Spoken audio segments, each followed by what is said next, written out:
சதுரகிரி இரட்டை லிங்கம் எப்படி உருவானது தெரியுமா? முன்னொரு காலத்தில் சதுரகிரி மலைப்பகுதியில் அனந்த சுந்தரர் என்பவர் ஒரு மிகுந்த சிவபக்தராக வாழ்ந்து வந்தார். அவரது மனைவி ஆண்டாள் ஒரு மிகுந்த விஷ்ணு பக்தையாக இருந்தார்.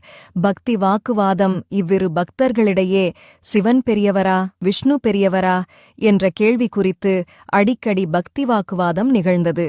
இது அகந்தையால் அல்ல, தங்கள் தெய்வத்தின் மேன்மை மீது உண்டான ஆழ்ந்த பக்தியினால் ஏற்பட்டது.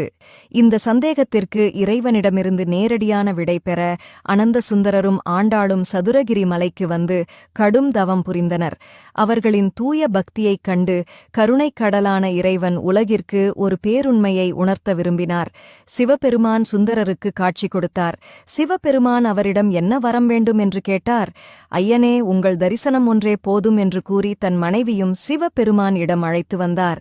தனக்கு சிவபெருமான் காட்சியளித்ததை காட்டினார். ஆண்டாளோ, மன்னிக்கணும் ஐயனே, நான் விஷ்ணுவை பார்க்க தவம் புரிந்தேன், உங்களை அல்ல என கூறி நகன்றாள். அச்சமயம் சிவபெருமான் விஷ்ணு உருவத்தில் காட்சி கொடுத்தார்.